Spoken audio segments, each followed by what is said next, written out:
I have people telling me, you should just retire. And I say, retire and do what?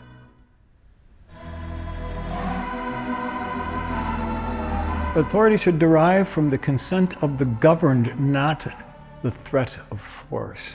That was on there because when the place was boarded up from the Kenosha riots, we had to board it up.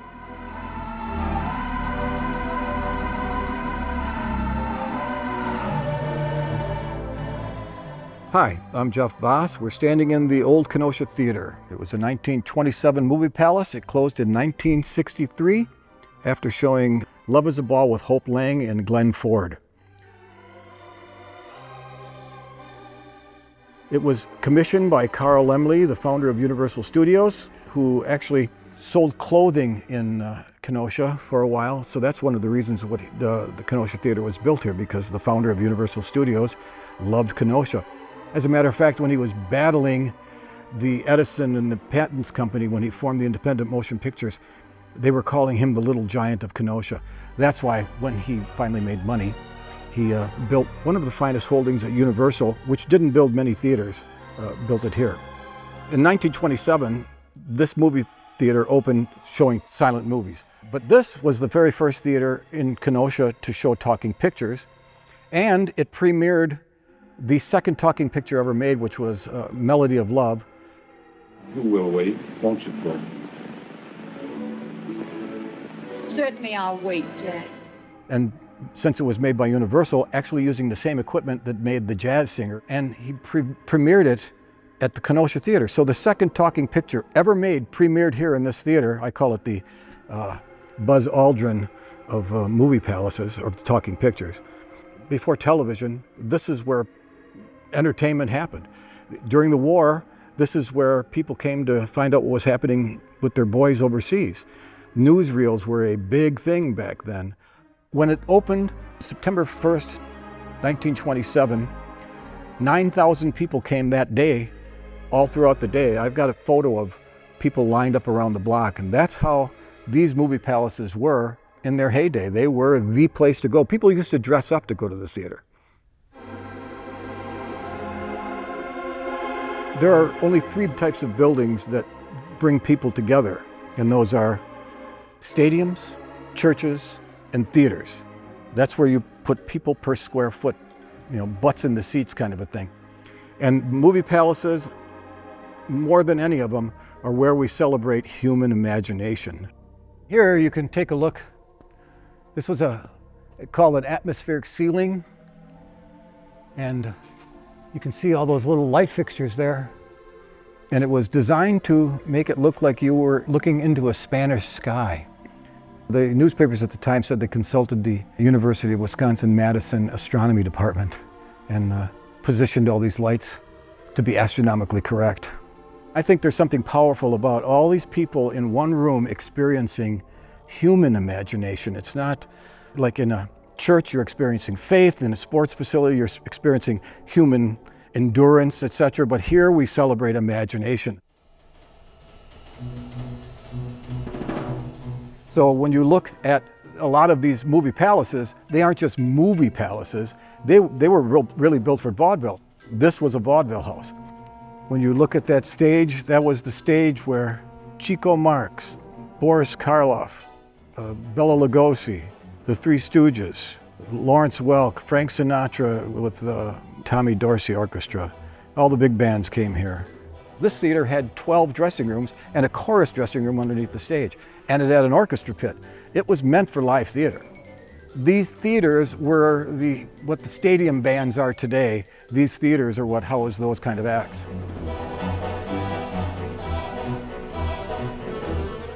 When it opened, it's advertised the Mighty Wurlitzer. At the time, they said it was a $50,000 pipe organ. So you look at 1927, $50,000. I don't even know what that equates today, but it was a significant pipe organ. And even in the opening days of it, Ted Stanford was the organist, and he was advertised as part of the show. Can you imagine what it must have sounded like with a big, huge pipe organ in this cavernous place, especially when you're watching a movie and it's the sound effect, or like when someone's in love, or if it's a sad thing, or if it's excitement, or all that kind of stuff. I can imagine that when you're in this building and you hear the echo of the sound of your voice reverberating, you can imagine what a full pipe organ sounded like in this place. These places within this space are almost in a way sacred, and that pipe organ at the beginning signaled you're being carried off to somewhere else. And those are the places that we've sort of let go because television came along, and the Cineplex came along, where you could show 14 movies at the same time. Where here, this is a 2,500 seat auditorium where they became incredibly impossible to heat. If you're not filling the seats, you're not paying the bills. And that's what really happened to a lot of the movie palaces. This theater, when it closed in 1963, there were Standard Theaters owned several theaters in the area. So when they closed it, they said all of the accoutrements, which were theatrical, like all of the rigging, all of the projectors, and all of the seats, and the organ all had to be removed, and the building could not be opened as a theater for 25 years because their competition is only 3 blocks away. We are lucky that we have 4 in Kenosha that are still standing. Granted, they're in various states of disrepair. None of them are actually open as movie theaters. One of them is the community theater now. Another one is closed, and it has undergone several attempts to try to make it do something.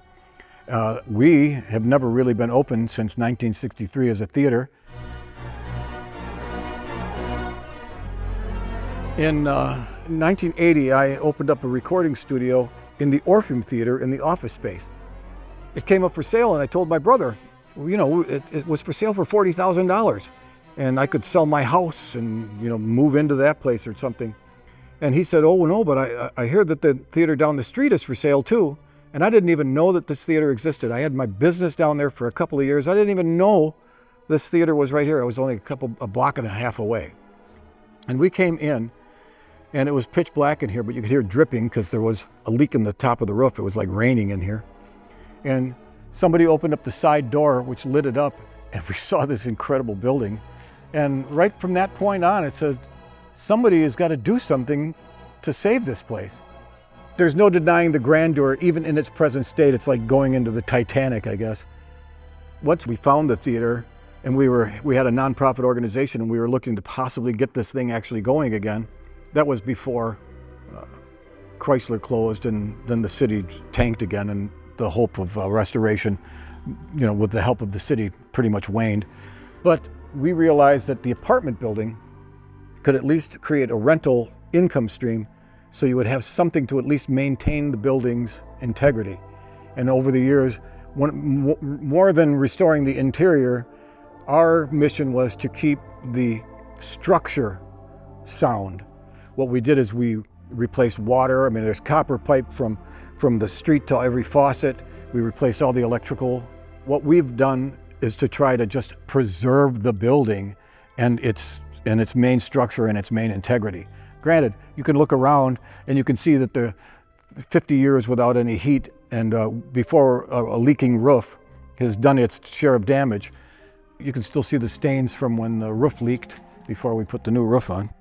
Most of the interior damage happened because of a new roof, not because of a bad roof. It was the new roof. Putting the new roof on did most of the damage. The original roof was a concrete deck. They were supposed to try to preserve the cast plaster, but they really made no effort to do so. What they did is they went up there with jackhammers and they knocked big chunks of concrete down. Matter of fact, you can see one of the joints, they got bent by hitting with the concrete, but a lot of it just fell in between, and a big chunk of concrete fell and actually nailed the corner of this balcony here. The impact created such a force that it actually disconnected and knocked a lot of the plaster off in the balcony. Think about it, big chunk of concrete coming down, going bam, hitting that, knocking down plaster underneath it just for the impact.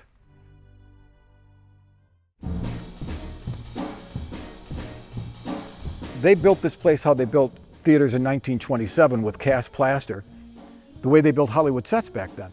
You know, even though they were meant to look like cathedrals, and this was meant to look like you're in the courtyard of a Spanish castle, even though that's what they were meant to look like, it's all fake. We intend on resurrecting this theater the same way they build Hollywood sets today, and that would be with a CNC machine, 3D scanning this and carving it all out of high-density styrofoam, covering it with a resin. It's all the fire code stuff. I started the plaster garden. I call it the plaster garden. It was where I went and got different varieties of the plaster that had fallen so I could 3D scan it and take photos of it for scale. For a potential restoration down the road, there's various different chunks. As long as there's a repeating pattern, I can recall it. The possibility of restoring these things is actually more reasonable today because of technology being able to recreate these things in a less expensive and less labor-intensive way. We owned the building for nearly 20 years before the internet got to the point where Life magazine digitized their archives. And it turns out that one of the Life magazine photographers came here and did a whole photo study on the building. So we went from being the least documented old movie palace to being one of the most documented.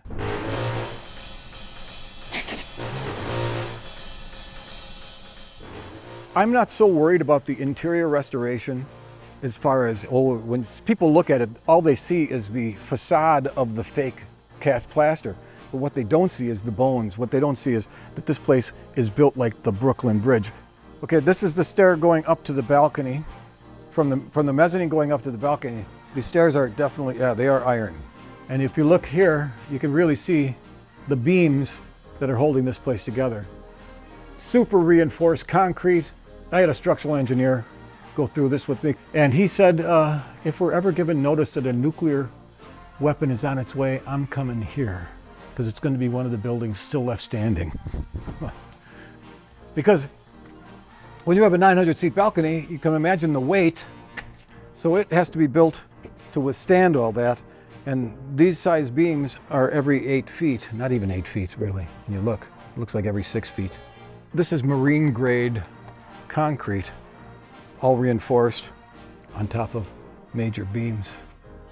What we have spent our time with over the last years is not worrying so much about the interior, it's worrying about the structure. We've made sure that the tuck pointing stays well, we've made sure that the guttering stays well to eliminate water damage on the structure. And that to me is more important. Once you have the structure of these monsters, the stage floor is 12 inches of concrete. You know, that's just the stage floor. Like I said, we are lucky that we still have 4 1920s theaters in our area that could possibly be restored. But when you look at other cities, unfortunately, Racine basically lost all of its movie palaces. That's the city just to the north of us. And they're parking lots now. There are so many theaters around the country that someone thought that the best thing to use for them was a parking lot. And they're still parking lots. If you look at the histories of downtowns, movie palaces were put in downtowns for a reason. Because they generated the traffic. When you had 1,200 people or 1,400 people or 2,000 people leaving a theater, you created essentially a heart. It was a people pump.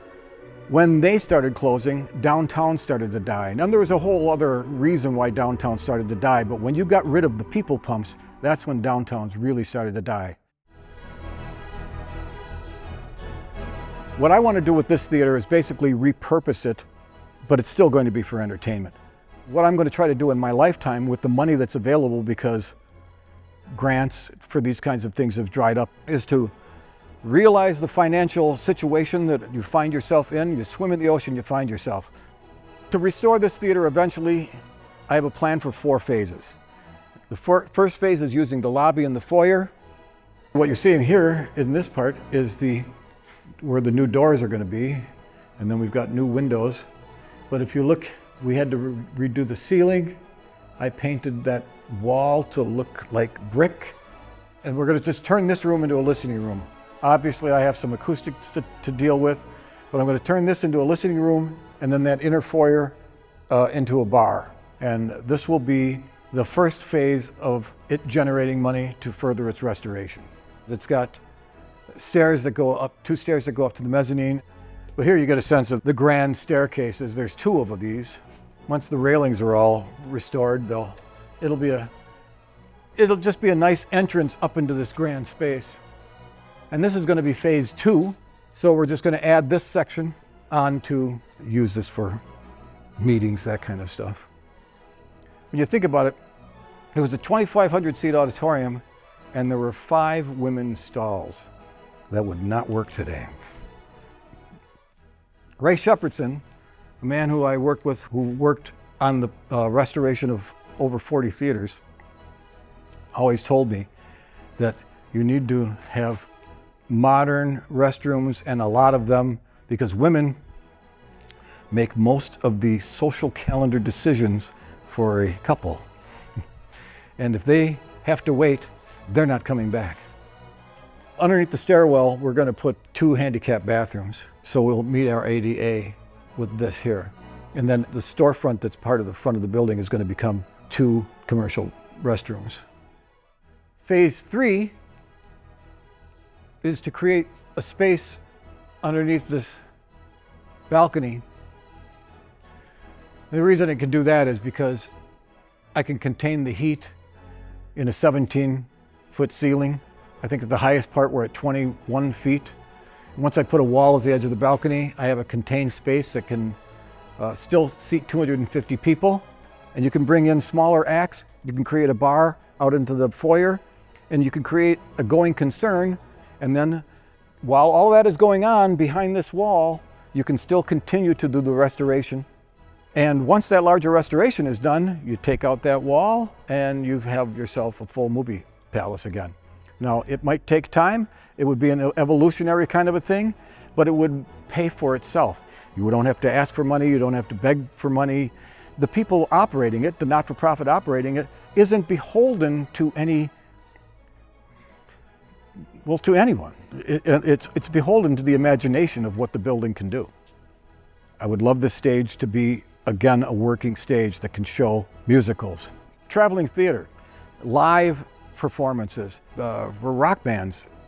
There was a hope that we could actually someday get the original pipe organ back here. Today, you're going to use you're just going to use modern sound system. The pipes were on both sides. There were sets of pipes on either side. I don't know where every part was, but I know I did see it, the original theater in operation. It had a snare drum and a tambourine and all sorts of little percussion things, little drums. It would be a nice thing to be able to have, to put it back in its home, to actually hear the acoustics or to hear it play here. But I move the ball forward every day to see this place resurrected into a place where people can celebrate imagination in a space that creates that atmosphere to let your imagination run wild.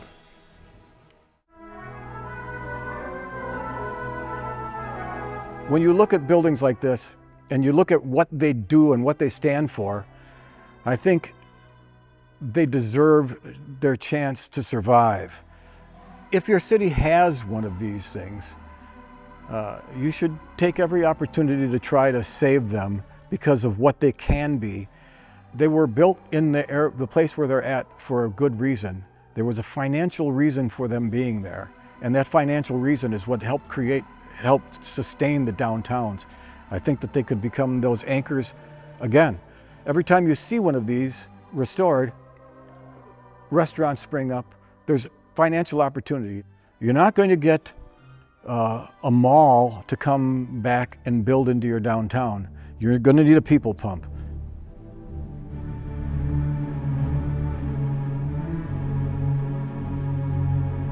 Now down here, underneath the stage, which used to be 8 dressing rooms, is part of the archive from Ray Shepardson, who restored many theaters around the country. By the time I met Ray, he had already saved Playhouse Square in Cleveland. That was where the genesis, or it's like his origin story. Cleveland was about to tear down 2 of their major theaters in the downtown area, and he managed to put together a little coalition of people and they were able to manage to eventually save the buildings. And he produced 2,000 shows out of there. This is the Kenosha Theatre in Waukegan. That was the last full restoration that he did, that opened in, I believe it was 2004. I learned an awful lot about theaters and theater restoration from Ray. He left me his archive because at the time he left the planet, he said there are very few people who are crazy enough to own old movie palaces and to keep on working on them to try to restore them. I have a reverence for these kinds of places because I just find them to be amazing. And the fact that he was able to take this building, this is from the Fox Theater in Detroit, it's the lobby. One of the things I'm doing is for Ray's legacy is I have been scanning all of these. Ray was meticulous at taking pictures during restorations. You can see that's from the Gem Theater in Detroit. I mean, he worked in Detroit, he worked in Chicago, he worked in Seattle, he worked in Los Angeles, Minneapolis, San Antonio, theaters all around the country. Millions of people every year see the work of Ray Shepardson and have no clue who was responsible for not only helping the city or helping the people interested get the funding and justify the funding, but they don't even know that, that they don't know who Ray exists and could care less. So I'm going to try to make him a little bit more of a household name, at least with people who don't understand anything. These are the original blueprints for the Fox Theater in St. Louis. These are from C. Howard Crane's archive, which Ray purchased because he was such a theater enthusiast. Ray managed to get a hold of it. I don't know how, but when you can see the blueprints themselves are just works of art. I mean, the detail. C. Howard Crane was a genius. So if you look at all these file cabinets and all the blueprints in plastic up there, that's Ray's photographic and file archive. Only a portion of it. And then I had to build, it's like a little two-car garage inside the theater, what we call Ray's tomb. I keep an area climate controlled inside the theater. There's really not much to see in there except a bunch of totes and tubs that contain more blueprints. And then it's a lot of the publicity and all of the things that Ray used to actually run theaters. I'm writing Ray's biography, so I'm using that as a research source.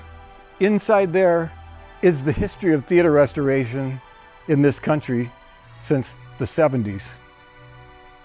Ray, in many ways, was attributed to the idea of restoring these things to help economic development of the redevelopment of downtowns.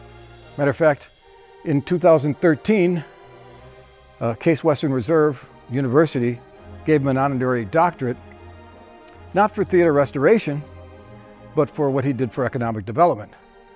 And some of the people that worked with him said, Ray was a community restoration person using theaters as his tool. When you look at that and you look at what's down there, it's a pretty sizable archive. It's a good testament to all the work that he did. But to me, the best archive are the finished theaters that you can see throughout the country. That's Ray's statement. That's Ray's legacy. And people, like I said, people don't know. They go into the Fox Theater in Detroit, they go into the Fox Theater in Atlanta, they go into the Wiltern Theater in Los Angeles, or the Palace Theater in Lexington, Kentucky. They just go there and they enjoy whatever is going on in the show. They don't realize that someone brought them back to life. And that's was Ray Shepardson's calling.